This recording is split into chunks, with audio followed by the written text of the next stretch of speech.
Hello, listeners. This is Kat, and welcome back to Put Your Hands Up Podfic. This is the continuation of Reformation. This will be Part 3, Chapter 3.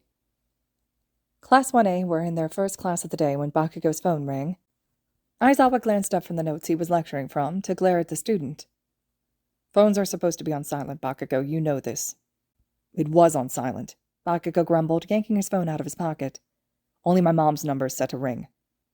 Bakugou looked at the screen and found he was right. It was his mother. After the incident at the summer camp, they had agreed to have their phones set up so that even if their phones were on silent, if they called each other, it would ring.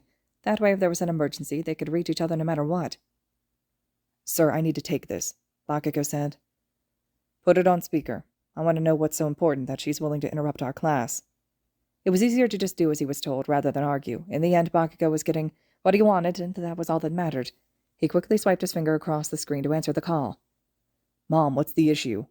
He was met with muffled sobs.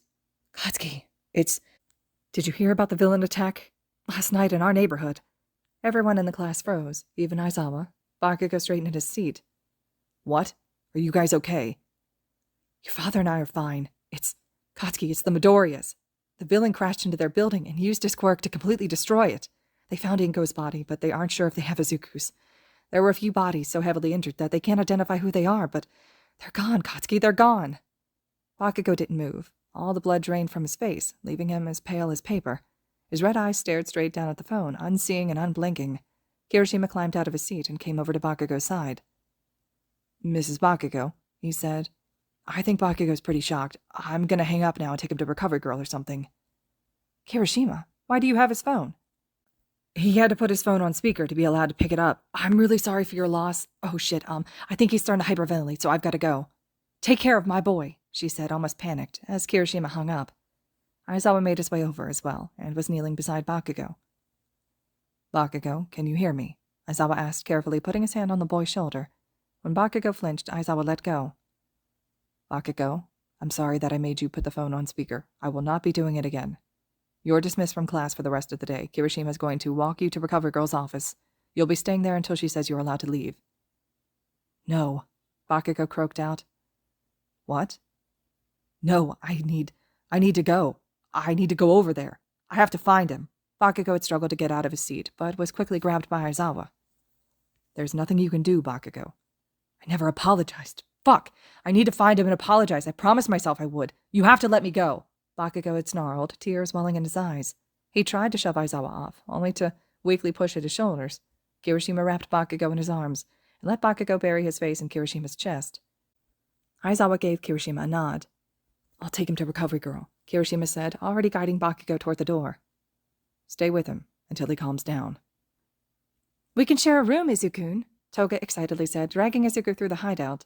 Showing him around, he had stumbled along beside her, and was trying not to giggle at her antics as they finally settled in the living room. Magne, Spinner, and Compass were all lounging and watching TV.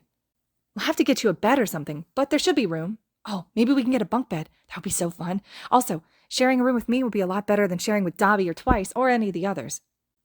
Give the kid a chance to breathe, Toga, Magne scolded.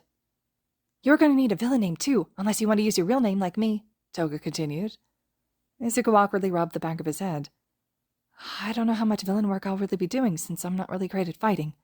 I've been getting better with my computer skills, so maybe I can choose a hacker name. If I end up helping you guys with a mission or something, we can just stick with that name, I guess. Hacker name, villain name, not much of a difference, Spinner scoffed.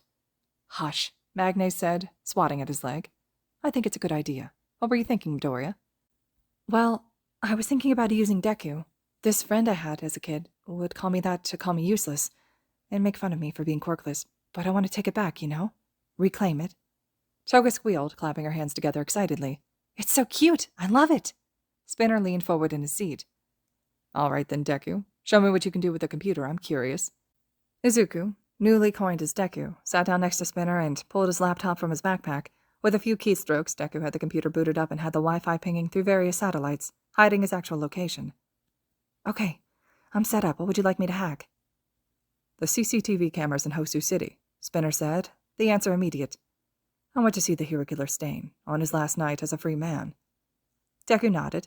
Yeah, I can do that. Hold on. It only took him a moment to find the footage, even though it was older. He pulled it up and set it to run. There was no sound, but they were able to see a teenager, probably near Deku's age, Enter the alley as Stain made a move to kill a hero.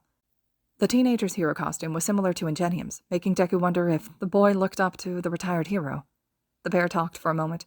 Before the teenager lunged at Stain, the boy's leg came around to kick at Stain's head, only for Stain to dodge and nick the boy with the blade. Stain quickly licked the blood up from the blade, and the teenager went still. He collapsed to the ground, completely unable to move. Stain seemed to monologue before approaching the immobilized pro-hero, who Deku then realized was native, and stabbed the hero through the heart. The hero shuddered before falling limp, dead. Stain continued to monologue, circling the boy. The teen had yelled something that seemed to piss Stain off. With a snarl, Stain lunged and slashed his blade at the boy's face, leaving him a weeping gash on his forehead, across the bridge of his nose and down his cheek. The boy screamed in pain, though his body didn't flinch since he was still paralyzed. As Stain raised his sword to drive it through the boy's chest, a blast of flame shot out from off-camera, catching Stain in the chest and sending him flying backward. Another teen came running on screen. This one piqued Deku's interest. The new teen had bi-color hair, half was red and half was white. His hero suit was plain, at least compared to the others. It was just a blue jumpsuit with some white detailing and a belt. The boy stood over the other teen, shielding him from Stain. His face was rather intense. There was almost a hidden anger behind his expression. He looked almost familiar. "That's the Todoroki kid, Endeavor's son," Spinner had hissed, eyes narrowing. That was when Deku realized where he'd seen the other boy before, the sports festival. He and Katon had fought each other. Katon had beaten him, but hadn't seemed particularly happy about it.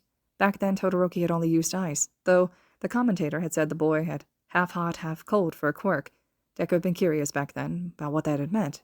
Now he had his answer. Todoroki could also wield fire. Stain snarled something at Todoroki and made to lunge again, only to be struck with a blast of ice that sent him backward again.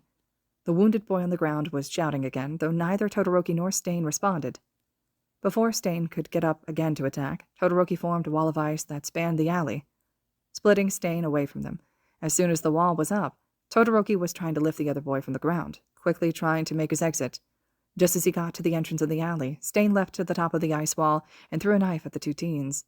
The other boy seemed to have regained mobility and swung his arm up, shielding Todoroki and allowing the knife to sink into his arm. He gave a scream, but it gave Todoroki a chance to turn around and send a blast of flames at Stain. It struck him in the chest and knocked him backward, off of the wall of ice. The two boys had hurried off the camera, drops of blood, leaving a trail behind them. Just as Stain managed to climb back to the top of the ice, a massive wave of fire ripped through the alley, completely melting the ice and burning Stain. Endeavor stepped into view, flames licking up his arms. Another burst of flame shot up, frying the camera. Spinner and Deku were left looking at a blank screen. After a beat, Deku closed the laptop. "That's it, I think," Deku said, slipping his laptop back into his bag. "Children," Spinner whispered. "Children defeated Stain." "No, they didn't defeat him. They evaded him. They fought back just enough to escape." Deku paused, cocking his head for a moment as his mind began to race. The situation would have been vastly different if Native hadn't been killed. With that two-toned hair boy, Todoroki being the only one mobile, it would have been impossible for him to keep Stain back and get both the others out of there. With Native dead, and the only other person in the alley being the other student, Todoroki had two choices: take on Stain alone or get the boy to safety. He made the right choice, in my opinion. There's no way Todoroki could have defeated Stain alone. If Stain got a hold of any of Todoroki's blood, then all of them would be dead. Spinner glared at him. "Are you taking that boy's side?" Deku's eyes went wide as he frantically shook his head. "No, I'm not taking anyone's side. I'm just, analyzing the fight and stuff." "Cut him some slack, Spinner. Not everyone's obsessed with Stain as you are," Nagne said. "Though I think if we gave him a chance, he'd be a fan." "Stainy is amazing, Deku-kun. I can tell you all about him, okay?" Toga said excitedly, her eyes sparkling. "Oh, okay. Thank you, Toga-kun." All right, listeners, this concludes Chapter 3 of Reformation. Chapter 4 will be next. Let me know your all's thoughts and reactions so far, and as always, thank you so much for listening.